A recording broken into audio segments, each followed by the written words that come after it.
Morning, folks. I wanted to spend a minute or two talking a little bit about the video that I created yesterday with Bela here, and we were talking about the fact that she has got as much energy as she does, and I like to refer to it as confidence. And every time I do these videos, I get lots of people that have many things that they want to say. Some people criticize my videos and my methods and my beliefs. I'm happy to say more people compliment it and like to discuss it with me and in messages that we share back and forth. And what I try to do when I get these conversations that go on between people is I like to try to pull out information that I think I need to address, because we don't always think about teaching different things that go on when we're in training, because as a professional trainer, it's kind of instinctive for us to do some things and not even think to mention it. So I am going to try to take moments of video without the dogs, although you can see Bela is running around here, to just discuss one or two items that may have come up on a previous video. So in yesterday's video, we were talking about the dog being bored with or becoming bored with a certain exercise, whether it's going for a walk or whether it's throwing the ball or whatever it might be. And as I was going through it, I was trying to demonstrate some of the independence that Bela has and some of the the high level of confidence that she has and the puppy that's in her that many people struggle with. And one individual made a comment that looks like Bela should, something to the effect, I'm paraphrasing, that looks like you should take Bela out and let her run for a while, burn off some of that energy. And that's what I really want to address. That's a great comment, and that's true with any dog.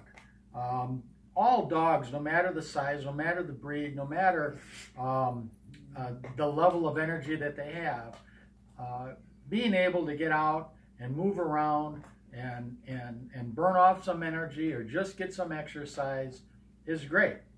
And it's also all right as an owner of a dog. It's all right to try to burn off, so to speak, some of the energy that a dog has, so that the dog might be a little bit calmer around the house. There's nothing wrong with that.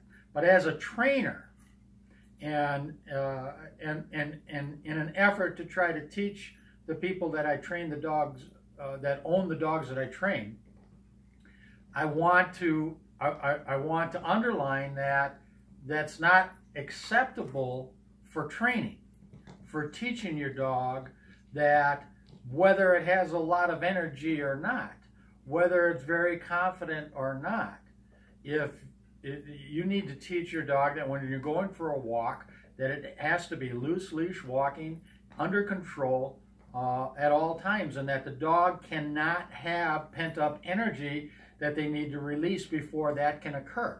The dog needs to learn what is appropriate, and so do you as an owner. If you give in to the idea that tiring your dog out makes your dog a little bit better to deal with at home, if that's the sole purpose, then you're cheating you and your dog and your family out of an enjoyable life. The dog needs to be able to understand and learn what the rules are in the house, just like husbands and wives have to learn, just like children have to learn. I'm not trying to say dogs are like people, and I'm not trying to say that they aren't, because some of us feel that our dogs are just as much a part of our family as other family members, in some cases more. The point that I'm getting at is that you have to teach your dog what is acceptable, what the rules are. you can see Bela here is running around. She's got a little bone that she's chewing on, and she's enjoying herself and not really paying too much attention to me. And all of my dogs get that kind of freedom in the house, and they're able to do what they want to do without any problem. But Bela can't go and pick up one of my shoes and start chewing on it and get away with it any more than my daughter is going to be allowed to do that. If I want to take Bela for a walk, I shouldn't have to spend 45 minutes letting her run around burning off some energy so that she'll walk nicely with me. So please, folks, understand that as a professional trainer and being focused on training dogs, I'm going to be a little bit anal on things because it all boils down to proper training, always be training, and always being consistent with your training, so that your dog can have, and you and your family can all have an enjoyable, unified family life together at all times. So that's all I wanted to say. Keep bringing in the comments, suggestions. I don't mind the criticisms. I'm going to try to address things individually whenever I can for 5, 6, 8 minutes. I don't know how long this is going, but I'll try to make them brief and quick and get to the point. I don't edit any of these things. I don't use a script for anything, so sometimes I might talk a little bit too quick. I might miss something that I wanted to say. Bear with me. We're going to try to be as informative and helpful to everybody as possible when you guys are trying to work with your dogs. Thank you. Have a good day.